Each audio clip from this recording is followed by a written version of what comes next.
tal, hermanas, hermanos? Buenas tardes. Pues en esta ocasión, pues gracias de nueva cuenta por la invitación. Vamos a meditar en el Salmo número 35. Entonces vamos a darle lectura y de ahí vamos a explicarlo.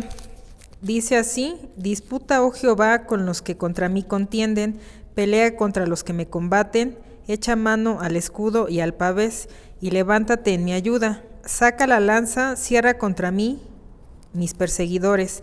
Di a mi alma, yo soy tu salvación. Sean avergonzados y confundidos los que buscan mi vida, sean vueltos atrás y avergonzados los que mi mal intentan.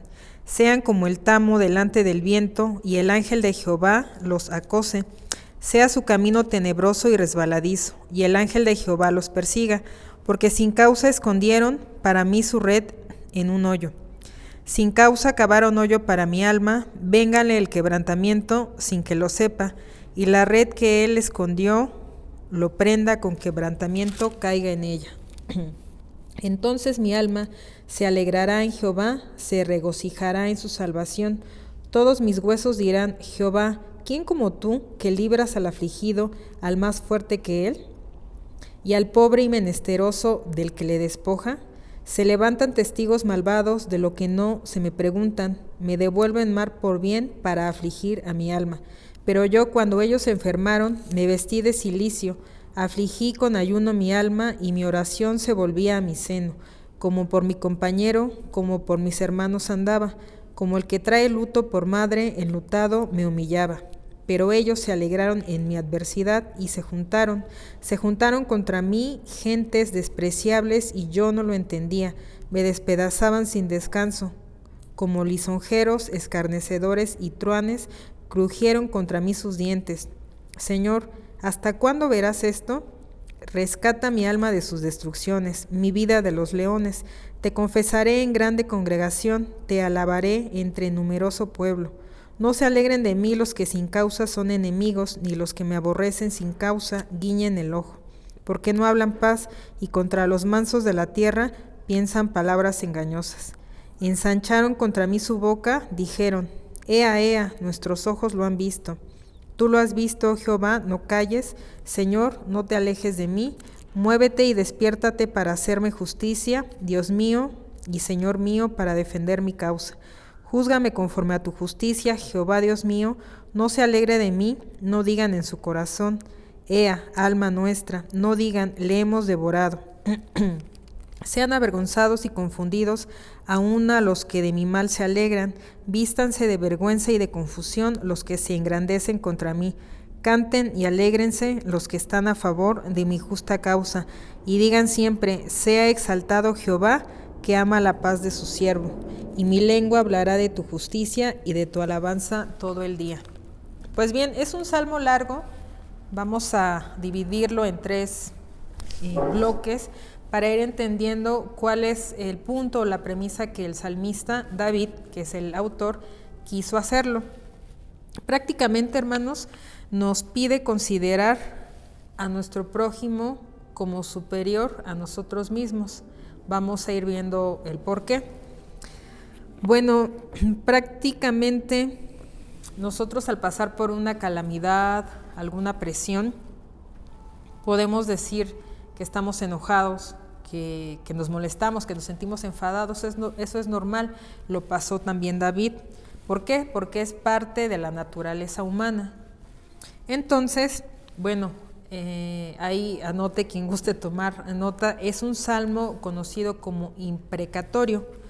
Esta palabra quiere decir que yo estoy maldiciendo, que yo estoy haciendo oraciones dirigidas a Dios acerca de lo que me hacen mis adversarios, como diciéndole a Dios: cobra tu venganza, mira lo que me están haciendo, esto no puede ser correcto. Hay varios ejemplos de salmos, hermanos. Ya lo hemos visto: el Salmo 2, el que estamos viendo, el 35, el 37 y el Salmo 79, por poner algunos ejemplos. No lo vamos a leer, pero puede usted tomar nota de que estos salmos son conocidos como imprecatorios. como ya había dicho, clamamos a Dios para que se haga cargo de nuestros enemigos, porque el cristiano y el no cristiano, todos en algún momento tenemos algún adversario, algún enemigo, alguien con quien no compaginamos, y le pedimos al Señor que sea Él el que cobre venganza. Pero para entrar en contexto en este salmo específicamente, ¿cuál fue la finalidad o la razón específica por la que David se sentó a escribir con ese ánimo, con esas emociones acerca de que Dios le librara de sus enemigos? Bueno, podemos verlo en la situación que él vivió con Saúl en Primera de Samuel 24. Vamos a leer brevemente. Dice en Samuel 24, parte del capítulo, dice: cuando Saúl volvió de perseguir a los filisteos, le dieron aviso diciendo: he aquí David está en el desierto de Engadí. Y tomando Saúl 3,000 hombres escogidos de todo Israel, fue a buscar a David de sus hombres por las cumbres de los peñascos de las cabras monteses. Me voy a adelantar al versículo 5, dice: después de esto se turbó el corazón de David porque había cortado la orilla del manto de Saúl. Y dijo a sus hombres: Jehová me guarde de hacer tal cosa contra mi señor, el ungido de Jehová, que yo extienda mi mano contra él, porque es ungido de Jehová. En el 9 dice: y dijo Saúl: ¿por qué oyes las palabras de los que dicen, mira que David procura tu mal? He aquí, han visto hoy tus ojos cómo Jehová te ha puesto hoy en mis manos en la cueva, y me dijeron que te matara, pero te perdoné, porque dije: no extenderé mi mano contra mi señor, porque él es ungido de Jehová. Entonces, en esta pelea que tenían, David sale huyendo, y cuando encuentra a Saúl, digamos que ya lo tenía en sus manos para aniquilarlo. Sin embargo, David también se acuerda de que él es un ungido del Señor y tiene ese temor y dice: yo no puedo hacer esto contra un enemigo mío. O sea, estoy a punto de, pero lo pongo en las manos del Señor. Entonces este es el contexto, la persecución de David contra Saúl. David no lo mata, se detiene prácticamente por este temor reverente que dice en el versículo 9, más bien en el 10, he aquí, han visto hoy tus ojos como Jehová te ha puesto hoy en mis manos, y dice: no extenderé mi mano contra mi Señor, porque él también es ungido de Jehová. Es una enseñanza muy importante de que nosotros podemos tener querellas con algún hermano, alguna diferencia con una hermana, sobre todo hablando de sociedades femeniles, que no compaginamos en algo, a lo mejor en algo muy sencillo, si el color del mantel, el tipo de platos, el horario del culto, etcétera, etcétera, pero significa que ambas partes están sirviendo al Señor. Entonces, volviendo al punto, dice: Saúl admitió que David era más justo que él. Sin embargo, continuó capítulos más adelante persiguiendo a David. O sea, no es que se hayan acontentado así. Entonces, David huyó para esconderse de Saúl, y mucha gente también más adelante se burlaba de él porque decía: bueno, tú has aniquilado al gran Goliat y cómo te acobardas, cómo no puedes controlar esta situación contra Saúl. O sea, empezó a escuchar críticas, malos comentarios, y pues David llegó a un momento emocional muy difícil en donde ese enojo humano lo hace, en cierto sentido, escribir este Salmo 35, que les reitero, hermanas, es un salmo llamado imprecatorio. David en el Salmo 35:12, que es como el centro y lo que vamos a analizar bien, dice: me devuelven mal por bien para afligir mi alma. Vamos a regresar al Salmo 35, vamos al versículo 12. Me devuelven mal por bien para afligir mi alma. ¿Le ha pasado que usted ha tenido a lo mejor un buen gesto con alguna persona, ya sea de la iglesia o fuera de la iglesia, con algún propio familiar, y aún así usted, por cometer una acción buena, a veces le sale contraproducente? Este era el sentir que tenía David. Decía: es que no puede ser correcto que yo, haciendo un bien, la gente me pague con mal, pero esto es algo muy común y al rey David le pasó. Pero el Señor Jesús, y en la Escritura podemos encontrar que Él nos comenta, como en Romanos 12:19, dice, mía es la venganza, que da a entender, quédate quieto, tú no hagas nada. O sea, sí puedes sentirte mal, te puedes sentir enojado, obviamente, pero dice, tú no tienes que hacer nada, no tienes que andar moviendo por aquí y levantando falsos contra otras personas, porque Dios todo en su momento lo coloca en su lugar. También Romanos 12:27 dice, no pagues a nadie mal por mal, procura lo bueno delante de todos los hombres. Y la verdad es que es una circunstancia complicada y difícil para nosotros, ¿no? Humanamente siempre dicen, pues si me la hizo, pues ahora me lo tiene que pagar. David también estaba con estas ideas y lo dejó plasmado porque sabe el Señor que en nuestro constante andar vamos a encontrarnos días buenos, días malos. Estamos bien y a los 2 minutos podemos hablar con una persona y discutir por algo que es pues muy tonto, pero que nos puede traer repercusiones. Ahora en este salmo, hermanos, David expone y expulsa su sentir, como ya habíamos visto, por lo que Saúl le había hecho, por lo que otras personas a su alrededor también empezaron a calumniar y a burlarse de él.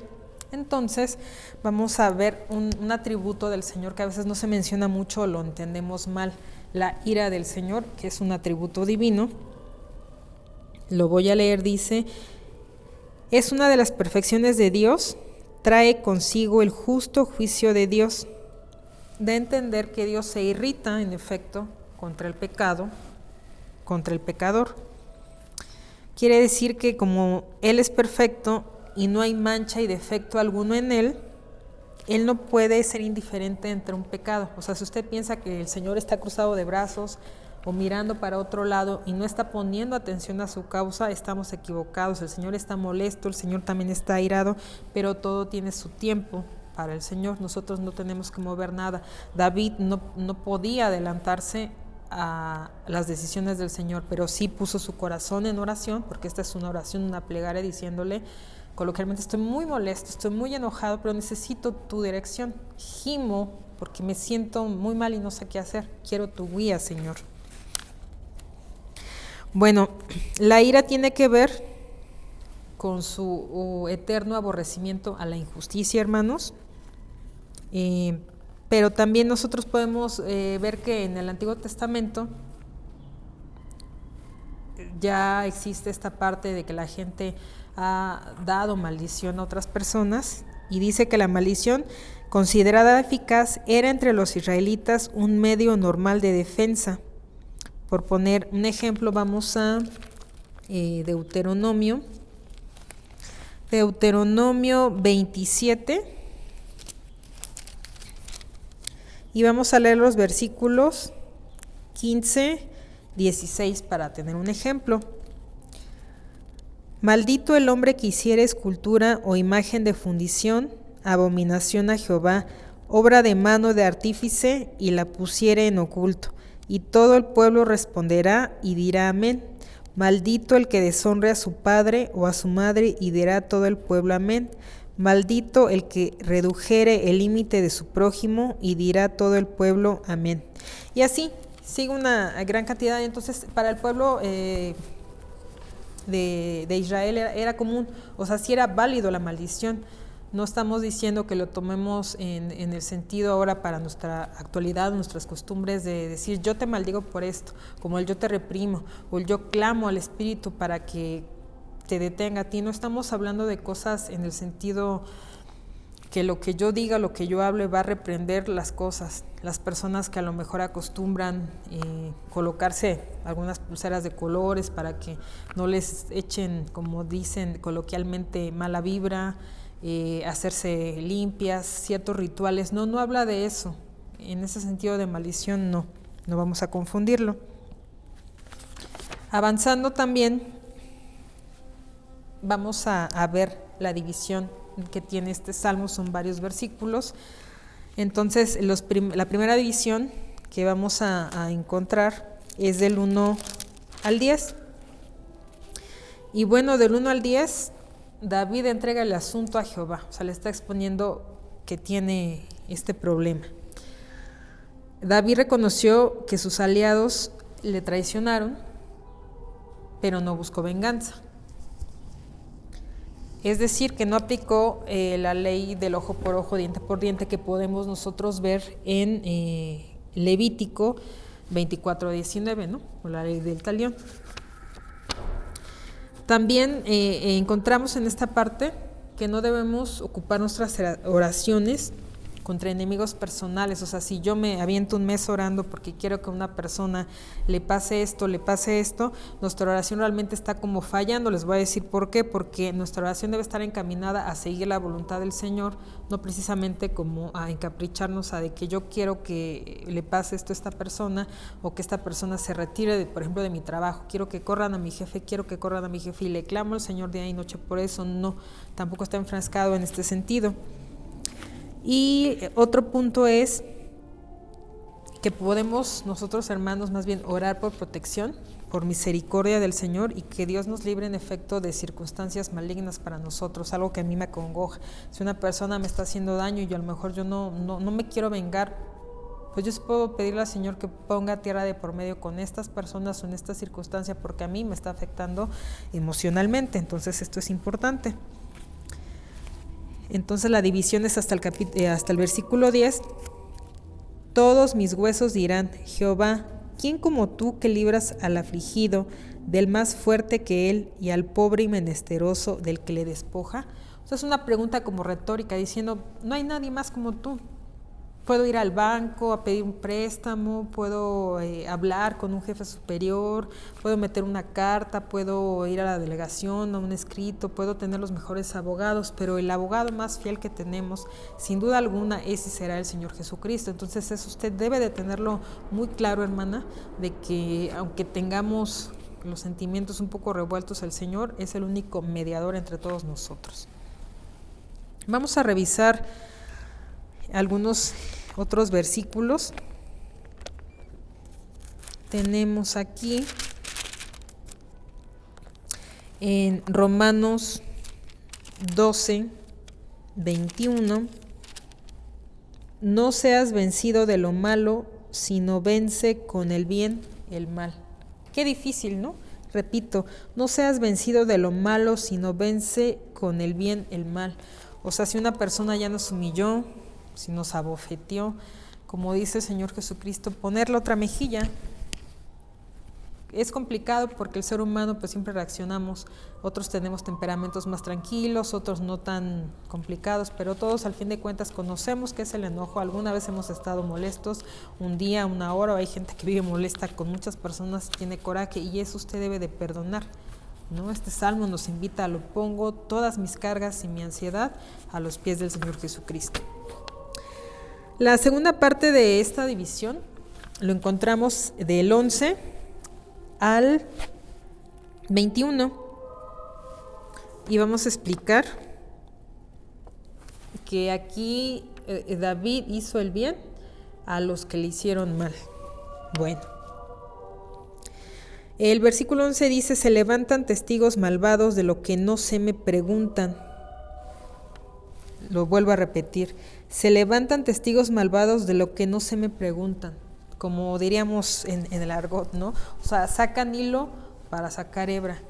Oye, es que me dijeron esto, es que te vimos con tales personas, es que... Y uno a lo mejor nos pueden hacer dudar y nos hacen sentir mal de cosas de que no, y se hace pues lo que se llama pues problemas o chismes. Entonces esto es importante. Sin embargo, más adelante dice en el 13: pero yo cuando ellos se enfermaron me vestí de cilicio, afligí con ayuno mi alma. O sea, es decir, que aunque una persona me ha hecho daño y yo tiempo después me entero que le pasa algo, yo no debo alegrarme. Dice David que se vistió de cilicio, y bueno, cilicio es una vestimenta utilizada para guardar pues luto y una empatía pues a las personas que están sufriendo. En el Antiguo Testamento encontramos mucho, ¿no? Me vestí de cilicio, me coloqué de cilicio, estoy de luto, estoy acongojado por tu dolor. Aunque no nos llevemos bien, poniendo ejemplos en la iglesia, en nuestra vida, si yo me entero que un compañero del trabajo pues se enfermó, ahorita que estamos con esto, ¿no?, de COVID, pues yo no debo de alegrarme. Si tengo la posibilidad, pues a lo mejor le puedo llamar por teléfono, si le puedo apoyar en algo a un hermano de la iglesia. Si nosotros llevamos casi un año sin vernos, pero sabemos que un hermano está enfermo, pues uno debería de llamar con las medidas y protecciones y todo. Oye, te puedo a lo mejor ir a visitar, te puedo acercar una despensa, puedo apoyarte en algún trámite. A eso se refiere actualmente, no que nos vistamos como dicen, con una cara mustia, no, sino que seamos hombres y mujeres de acción. Entonces eso es muy, muy importante, hermanos. Luego dice, el Señor sabe que nosotros somos humanamente vengativos. Siempre estamos maquinando cosas indebidas, el pecado abunda en nosotros. Aunque somos pecadores redimidos, claro que estamos en un estado de pecaminosidad, pero somos perfectibles para el Señor. Eso es algo gozoso, hermano, que usted sepa eso, que yo sepa que aunque soy pecadora, el Señor me redime, me da la oportunidad de renovarme.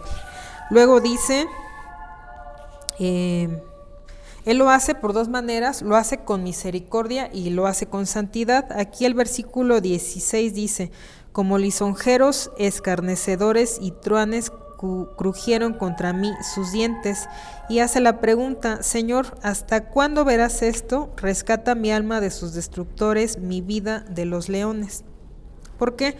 Porque a veces podemos pasar varios días, varios meses, incluso años con un mismo problema y no lo entendemos y decimos, Señor, ¿por qué está esta persona en mi trabajo? Señor, ¿por qué mi familiar es así? Nos meten problemas y cuando son momentos muy duros siempre terminamos peleados, etcétera, etcétera. ¿Por qué en la iglesia hay hermanos así? Yo no entiendo por qué están así y estamos pues cavilando y dándole al Señor nuestra necesidad y en oración le decimos, yo no entiendo por qué está esta persona, pero es un hijo tuyo, es un siervo tuyo, enséñame a amarlo de tal manera como tú me amaste a mí. Esa es la finalidad. Y ya por último, la división es del versículo 22 hasta el 28. Dice el 22, tú lo has visto, oh Jehová, no calles, Señor, no te alejes de mí. Entonces aquí nos damos cuenta que después de todo este proceso, en donde está en un estado donde maldice, imprecatorio, recuerda esa palabra, pues David sigue exaltando a Jehová. Esa es la finalidad, o sea, le está dando el peso importante que tiene el Señor Jesucristo y dice, vuelve a enfatizar este atributo, la justicia que va de la mano con la misericordia. Entonces vamos a leer en el 23, dice, muévete y despierta para hacerme justicia, Dios mío, Señor mío, para defender mi causa. O sea, no está diciendo yo voy a hacer las cosas a mi modo, sino le está pidiendo una orientación y le está diciendo pues por medio de la oración, por medio de tu trabajo, tú tienes que hacer las cosas para que mis enemigos se aplaquen o se cambien y conviertan. Quiero leer una de las tantas definiciones que puede haber acerca de justicia. Dice que todos los juicios de Dios son justos, la gracia no es justicia ni la misericordia, pero no están en la zona de injusticia tampoco. Es decir, la rectitud tiene que ver con justicia, pero la misericordia y la gracia son libres del Señor. Entonces, lo que da a entender aquí el autor, que es Charles Sproul, dice que el Señor le da misericordia y la gracia a quien Él quiere.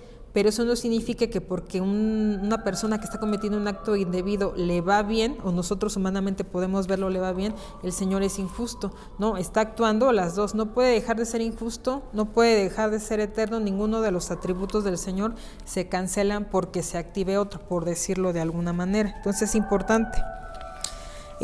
Ahora aquí dice, hermanos, prácticamente, para ir concluyendo, el ser humano vivimos de tres maneras, ponga mucha atención. Podemos actuar así, podemos dar mal por bien, que es muy común, nos tratan bien y nosotros pagamos con mal. Podemos dar mal por mal, que eso sería lo lógico, me tratan mal, pues yo te trato mal, o me tratan bien, pues yo trato bien, eso sería lo lógico. Y la tercera, que es la divina, que es el imperativo en el cual el Espíritu Santo nos insta a que vivamos esa vida con gozo cristianamente, es que nosotros demos bien por mal. Si alguien me está tratando mal, si alguien ha sido que me ha insultado, que me ha irritado, dice el Señor que nosotros demos bien y hagamos bien a las demás personas. Entonces, si a usted lo han acusado injustamente de algo, le han levantado un falso, no le han reconocido su labor en su casa, en su escuela, en su trabajo, dice el Señor, pues tú tienes que seguir haciendo bien a esas personas porque es un mandato. ¿A qué vino Cristo? Pues a reconciliar al mundo, ¿no? A recuperar lo que se había perdido. ¿Y quiénes somos perdidos? Tanto yo y usted, que en algún momento estuvimos en algún lugar en una situación completamente perdida y que ahora tenemos ese gusto de poder decir que somos apartados del Señor, que somos santos del Señor. Y en general, hermanos, pues vamos a ir leyendo los últimos versículos, pero podemos entenderlo así como una, pues yo diría como una implicación en nuestra vida diaria.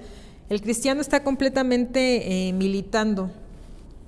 Y si nosotros nos hacemos la pregunta, ¿por qué nos llamamos cristianos? ¿Cuál sería su respuesta? Puede meditarlo usted en su casa, y yo lo estaba escuchando como un símil, ¿no? Si a alguna persona le preguntan, ¿por qué le vas a este equipo de fútbol? El equipo que sea, ¿cuál sería nuestra respuesta? O sea, le vamos por tradición, le vamos por los jugadores, le vamos por el nombre. O sea, ¿por qué le voy a un equipo de fútbol? Ahora entonces, ¿por qué le llamo cristiano? ¿Desde cuándo somos cristianos? O sea, muchas personas piensan que porque venimos a la iglesia, porque diezmamos, porque tenemos a lo mejor un buen testimonio, somos personas decorosas o que sobresalimos para el Señor. Y sin embargo, esto es algo que tenemos que hacer cotidiano. Si nosotros perdemos esta perspectiva, que en algún momento David pudo pasar al escribir este salmo con una carga de sentido de maldecir, de quiero que acabes con mis enemigos, está bien, nosotros tenemos que pasar por esos momentos de enojarnos, de sentirnos tristes, acongojados, pero todo ponerlo en las manos del Señor. Nosotros no tenemos que mover nada, Él sabe nuestras necesidades, sabe cuáles son nuestros problemas. Entonces, para ir concluyendo, bueno, la recomendación bíblicamente, que es lo que hizo David, es orar por nuestros enemigos, poner todo nuestra preocupación y nuestra carga en las manos del Señor. Dice, bueno, dejemos que Jesucristo sea el que arregle los problemas porque es un abogado fiel y verdadero. También dice que nosotros oremos cuando las personas están atacando a los hijos de Dios, a los siervos de Dios, porque eso quiere decir que nos están atacando al Espíritu Santo. La gente que se dedica al servicio de la obra del Señor, pregúntale a muchos que están como ministros, que entran como seminaristas, misioneros, etcétera, son muy atacados porque se levantan a predicar la palabra del Señor y decir que Jesucristo ha resucitado. Es fácil decirlo entre la iglesia, pero simplemente aquí salga usted, si conoce Coyoacán, párese en el kiosco y diga que Jesucristo ha resucitado, mucha gente se va a reír de usted, mucha gente lo va a calumniar, mucha gente lo va a lastimar. Entonces a eso se refiere. Luego dice, hermanos, que si nosotros hemos caído, como le llaman, alguna caída radical en pecado, porque todos hemos estado o podríamos estar así, en un estado tan pecaminoso que maquinamos cosas o nos hemos querido vengar, hemos hecho cosas ocultas en cierto sentido porque el Señor lo sabe todo, como a lo mejor en el trabajo llamé para quejarme de un compañero y a lo mejor lo hice anónimamente, pues el Señor sabe lo que estamos haciendo bien y lo que estamos haciendo mal. Hay que orar al Señor para que nos perdone. Vamos a leer los últimos versículos.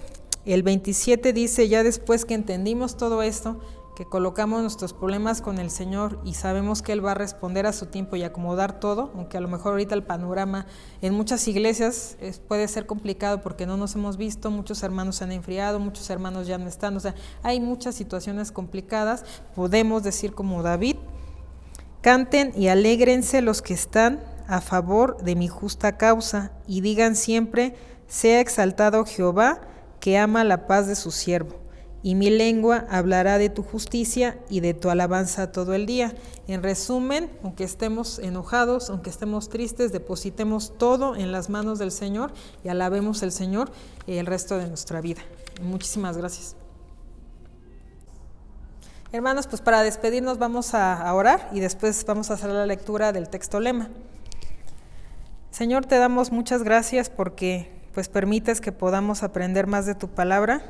A veces los temas son un poco complicados, Señor, pero tú conoces nuestro corazón, las necesidades que tenemos como personas y como iglesia. Te ruego, Padre, que sigas dando protección, guía y consuelo a las hermanas y hermanos que pues ven el estudio bíblico, que se encuentran ahorita en sus casas, Señor. Permite, Padre, que si tenemos alguna deuda, algún pendiente con alguna persona a la cual podríamos considerar nuestro enemigo, nos des dominio propio, nos des claridad en nuestra mente y sobre todo un corazón sensible, Señor, para darnos cuenta que todos fallamos. Pero lo que tú nos pides, Señor, es que tengamos gozo y que seamos agradecidos, que perdonemos, que tengamos armonía para que la iglesia tenga unidad. Y asimismo en la iglesia, en cualquier lugar en donde nos encontremos, te rogamos por nuestros compañeros de trabajo, Señor, por aquellos con los que a lo mejor hemos tenido alguna fricción, incluso en nuestra familia, Señor. En medio de esta pandemia hay muchas situaciones difíciles para las personas que diariamente conviven tanto tiempo y a veces ha habido también problemas familiares. Señor, tú conoces la necesidad de cada casa, de cada familia. Clamamos, así como lo hizo David, en abrir nuestro corazón y decirte, Señor, tenemos problemas, estamos mal, estamos acongojados, pero también tenemos gozo y fe de que Jesucristo nos aliviana, Señor, nos da una claridad y nos ama a pesar de nuestras dificultades y de los pecados que hemos cometido.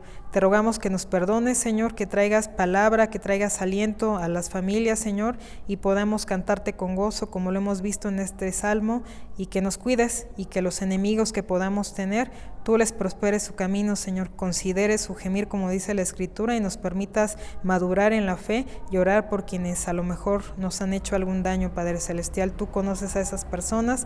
Te damos gracias en el precioso nombre de Jesucristo. Amén. Y vamos a leer el texto lema que dice: sea la luz de Jehová nuestro Dios sobre nosotros y la obra de nuestras manos confirma sobre nosotros. Sí, la obra de nuestras manos confirma.